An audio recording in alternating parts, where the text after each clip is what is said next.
Relaxation and protein binding. Protein binding क्या है? Basically आपके जो ड्रग है वो आपके ब्लड में जो प्रोटीन्स प्रेजेंट होंगे उनके साथ जाके ये बाइंड करेगी। तो ये हो कैसे रहा है? क्या होगा कि जो आपकी ड्रग है ब्लड में प्रेजेंट है, कभी कभी ऐसी पॉसिबिलिटी हो जाती है कि वो जो आपके ब्लड में मैक्रो मॉलिक्यूल्स है यानी कि जो प्रोटीन्स हैं उनके साथ जाके बाइंड होगी। तो ऐसे ही कुछ हमारे प्रोटीन्स जो हैं वो उनका नेम है एल्ब्यूमिन एंड ग्लोबुलिन, जो ज्यादातर हमारे ब्लड में प्रेजेंट रहते हैं और आपकी जो मैक्सिमम ड्रग्स हैं इन्हीं के साथ जाके बाइंड करती हैं। जो एल्ब्यूमिन है इसका लेवल थोड़ा हाई रहता है ब्लड में एज कंपैरेटिव टू आपका ग्लोबुलिन। तो मैक्सिमम ड्रग्स जो है वो आपके एल्ब्यूमिन के साथ ही जाके बाइंड करेंगी। तो एल्ब्यूमिन में इतनी एबिलिटी होती है कि वो आपकी एसिडिक या बेसिक ड्रग्स के साथ बाइंड करे, लेकिन ग्लोबुलिन जो है उसकी जो है अफिनिटी थोड़ी कम रहती है, तो इसीलिए वो ड्रग्स के साथ थोड़ा कम बाइंड करता है एज कंपैरेटिव टू आपका ग्लोबुलिन एल्ब्यूमिन। तो इसके एडवांटेजेस क्या हैं प्रोटीन बाइंडिंग के हमारे पास? एक्चुअली ये प्रोटीन बाइंडिंग जो है हमारी फार्माकोकाइनेटिक एंड फार्माकोडायनामिक जो आपके पैरामीटर्स हैं उनके ऊपर इफेक्ट करता है। फार्माकोकाइनेटिक पैरामीटर्स यानी कि आपकी अ, जो बॉडी है उसने क्या किया ड्रग के साथ, एंड फार्माकोडायनामिक जो आपकी ड्रग है, ड्रग ने क्या किया आपकी बॉडी में जाके, ड्रग का क्या एक्शन आया।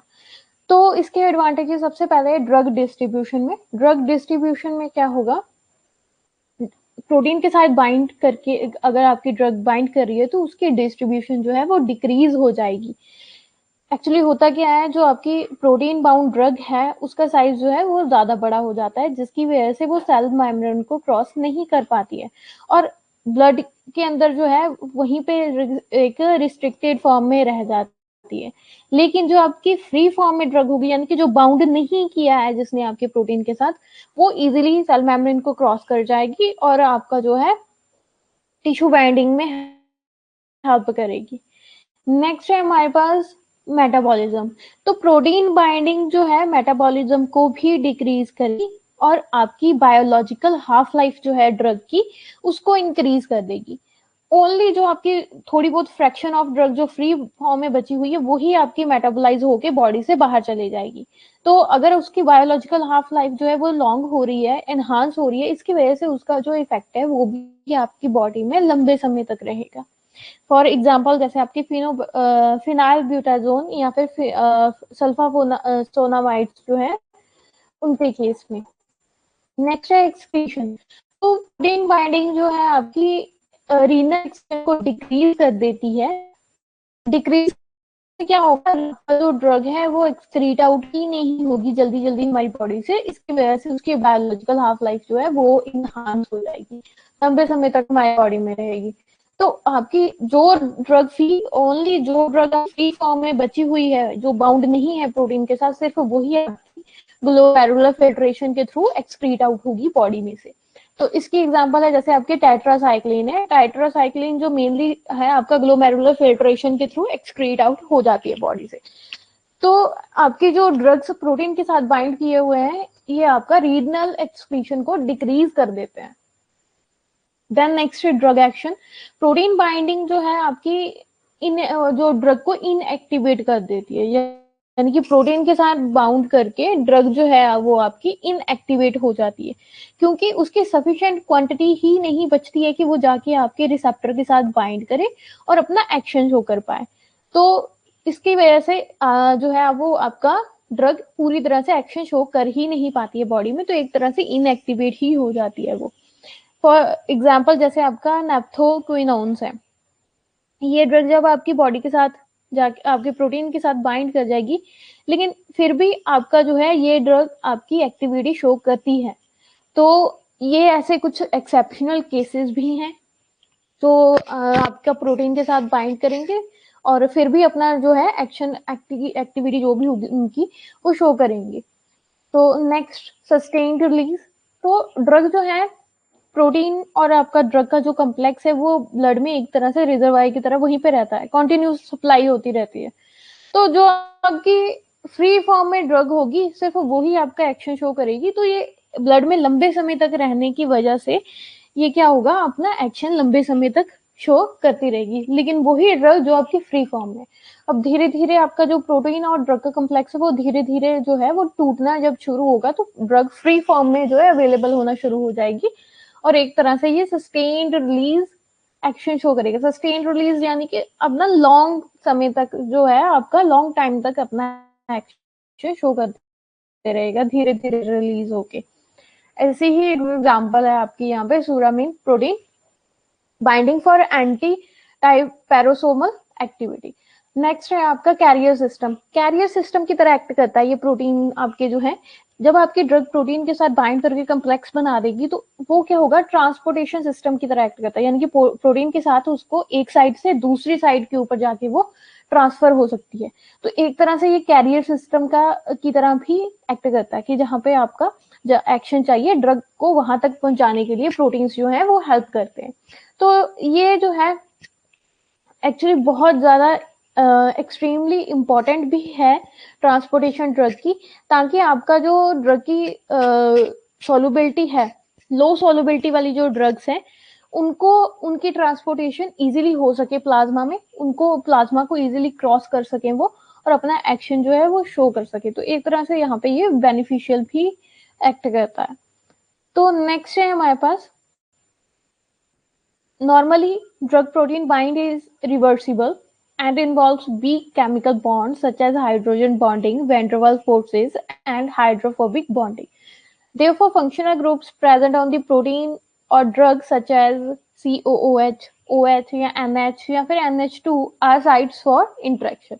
तो यही हमारे जो आपके ग्रुप्स लगे हुए हैं, चाहे ये प्रोटीन में लगे हुए हो या फिर आपके ड्रग में लगे हो, यही हमारी एक तरह से आपका इंटरेक्शन साइट्स की तरह एक्ट करते हैं। फैक्टर्स अफेक्टिंग प्रोटीन बाइंडिंग, तो कौन कौन से फैक्टर्स हैं वो यहाँ पे 4 फैक्टर्स मेनली हैं। Drug related factor, protein tissue related factor, drug interaction and patient related factors. तो हमारे पास फिजियो आपके ड्रग रिलेटेड फैक्टर्स जो हैं, सबसे पहले हम देखेंगे ड्रग रिलेटेड फैक्टर्स में आपका ये पॉइंट है physicochemical characteristics of the drug, यानी कि आपके ड्रग जो है वो लिपोफिलिसिटी है उसमें ज्यादा या आपकी जो हाइड्रोफिलिसिटी है। तो प्रोटीन बाइंडिंग जो है वो directly related to lipophilicity of the drug, यानी कि आपकी ड्रग जो है वो लिपिड इन नेचर होनी चाहिए, क्योंकि आपके प्रोटीन्स जो है वो लिपिड इन नेचर होते हैं इसकी वजह से। तो आपके increase in lipophilicity increase the extent of drug. तो आपकी हाई अगर लिपोफिलिक होगी ड्रग तो उसकी उतनी ही ज्यादा अच्छी अफेक्शन होगी आपके प्रोटीन के साथ और उतनी ही अच्छी तरह से वो एडिपोज टिश्यूज के साथ बाइंड करके आपकी ड्रग जो है मेम्ब्रेन को क्रॉस करेगी। नेक्स्ट है आपका concentration of drug in the body. तो आपकी ड्रग जो आपकी alteration in the concentration of drug substance as well as the protein molecules और substances subsequently brings alteration in the protein binding process, यानी कि आपका जो प्रोटीन है अगर वो कम अमाउंट में है आपकी बॉडी में तो उतनी ही कम उसके साथ ड्रग बाइंड करेगी और इसी तरह से आपकी ड्रग की कंसंट्रेशन जो है वो भी कम हो जाएगी। तो ये एक तरह से दोनों की कंसंट्रेशन जो है वो यहाँ पे इफेक्ट करती है।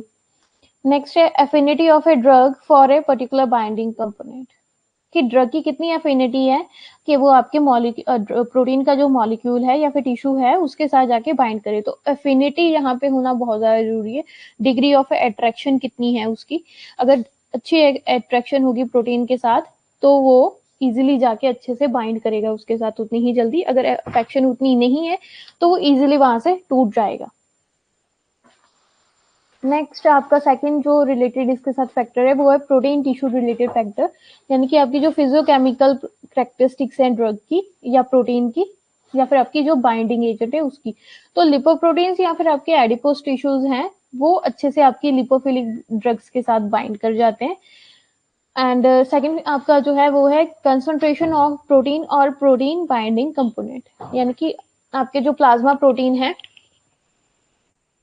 वो कितनी अच्छी तरह से ड्रग के साथ बाइंड करें। आपकी प्रोटीन की कितनी कंसंट्रेशन है आपके ब्लड में, अगर हाई कंसंट्रेशन में होंगे तो ज्यादा ड्रग बाइंड करेगी, अगर लो कंसंट्रेशन में है तो अवेलेबिलिटी उनकी लो है इसी वजह से वो कम बाइंड करेगी ड्रग प्रोटीन्स के साथ। नेक्स्ट है number of binding sites on the protein, यानी कि आपके प्रोटीन के ऊपर कितनी नंबर ऑफ साइट्स हैं बाइंडिंग के लिए। तो वो जो अगर वो साइट्स जो है फिलअप हो गई हैं तो उससे ज्यादा आपकी ड्रग उसमें बाइंड नहीं करेगी।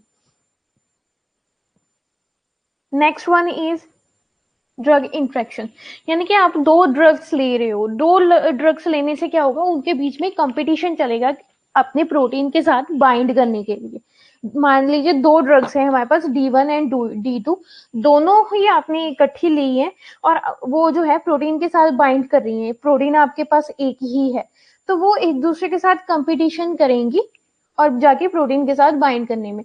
जैसे यहाँ पे आपको इक्वेशन दी हुई है, जो आपकी D1 ड्रग है उसको आपको डिस्प्लेस करके D2 ड्रग वहां पे आ जाएगी, तो ये एक कॉम्पिटिटर की तरह एक्ट करती है। तो जो आपकी D1 है वो आपकी फर्स्ट ड्रग जो है वो एक तरह से डिस्प्लेस्ड ड्रग होगी, और D2 वो ड्रग है जिसने उसको डिस्प्लेस किया है, तो वो डिस्प्लेसर ड्रग होगी।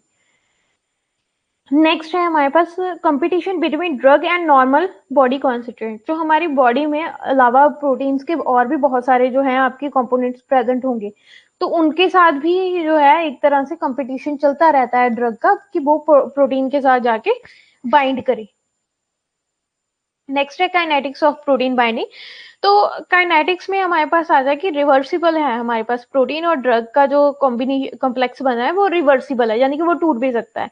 तो यहाँ पे उसी से हमें एक इक्वेशन मिलेगी, protein plus drug equals to drug protein, यानी कि P plus D equals to PD। तो अगर हम इक्विलिब्रियम कांस्टेंट जो है वो यहाँ पे लगाएं तो हमारे पास आ जाएगी आपकी value K equals to concentration of PD, यानी कि जो कम्प्लेक्स बना है, upon concentration of protein into concentration of drug. तो F जो है यहाँ पे फ्री ड्रग है, फ्री ड्रग को रिप्रेजेंट कर रहा है। तो यही जहाँ पे एक्सप्लेन है, in which PD equals to concentration of protein drug complex, P is protein that is not bound, and DF is concentration of free drug and K is association constant। तो अगर इस इक्वेशन को हम लोग rearrange करें first one को, तो हमारे पास आ जाएगा K into P concentration of P concentration of DF equals to concentration of PD। तो जो आपकी कुछ ड्रग फ्री फॉर्म में है, तो हम अगर ये पता करें कि हमारे पास कितने number of concentration of total कितने आपके प्रोटीन्स जो हैं वो अवेलेबल हैं वहां पे, कितने नंबर ऑफ प्रोटीन्स हैं, तो टोटल नंबर ऑफ प्रोटीन्स निकालने के लिए हमारे पास इक्वेशन आ जाएगी कंसंट्रेशन ऑफ PT, यानी कि जो आपके टोटल नंबर ऑफ प्रोटीन्स है, equals to concentration of protein plus concentration of drug and protein complex. तो वहां से हमें इक्वेशन मिल जाएगी आगे P equals to concentration of P equals to concentration of PT minus concentration of PD। Then अगर हम P इस यहाँ से हमें P की वैल्यू पता चल गई है, तो अगर हम इस P की वैल्यू को प्रीवियस वन जो हमारी इक्वेशन थी हम लोगों ने रीअरेंज की थी उसमें K वाली में अगर हम पुट ऑन कर दें, तो हमारे पास ये पूरा सॉल्व आउट करने के बाद हमें इक्वेशन मिल जाएगी PD concentration of PD upon concentration of PT equals to K concentration of free drug upon 1 plus K into concentration of free drug. तो ये थी हमारी प्रोटीन आपकी जो है की काइनेटिक्स की इक्वेशन। नेक्स्ट अगर हम बात करें कि आपकी जो अगर हम इसके ऊपर लॉ ऑफ मास एक्शन जो है वो अप्लाई करें, तो हमारे पास एट इक्विलिब्रियम आपकी जो कंसंट्रेशन है ये इक्वेशन हमें आ जाएगी, यानी कि PD equals to Ka P concentration of P and concentration of D। तो इसको हम लोग जानते हैं कि आपका जो एसोसिएशन कांस्टेंट है वो कम है as comparative to dissociation constant. तो इसको हम अगर हम निग्लेक्ट कर दें, यानी कि आपकी जो ड्रग है प्रोटीन के साथ वो एक तरह से फॉरवर्ड रिएक्शन शो कर रही है, तो हमारे पास जो PT है उसकी इक्वेशन आ जाएगी concentration of PD plus concentration of P। तो अगर हम यहाँ पे R जो है उसको हम as a number of drug bound लेकर चलें कि कितने टोटल नंबर ऑफ प्रोटीन्स के साथ ड्रग बाइंड हुई है, तो R हमारे पास आ जाएगा R equals to PD upon PD plus P। तो अगर हम यहाँ पे PD की वैल्यू जो है यहाँ पे हम उसको जो है सब्स्टिट्यूट कर दें यहाँ से, तो हमारे पास जो कंसंट्रेशन R है R की बन जाएगी R equals to KAD upon KAD plus 1। इस इक्वेशन को पूरी सॉल्व आउट करने के बाद, यानी कि यहाँ पे आपकी जो ड्रग और प्रोटीन कम्प्लेक्स जो है वो 1:1 में है, 1:1 के कम्प्लेक्स में प्रेजेंट है, तो वहां पे हमारे पास अगर हम निकालना चाहते हैं कि मोर देन 1 और n number of binding sites are available, तो उसके लिए यहाँ पे ड्रग आपका जो इक्वेशन है वो आ जाएगी R equals to N Ka concentration of D upon Ka concentration of D plus 1। तो इसी इक्वेशन के साथ रिलेटेड ये ग्राफ्स आ जाएंगे, direct plot, scattered plot, close plot and हिकॉक प्लॉट। तो इसकी अलग अलग इक्वेशंस के हिसाब से ये हमारे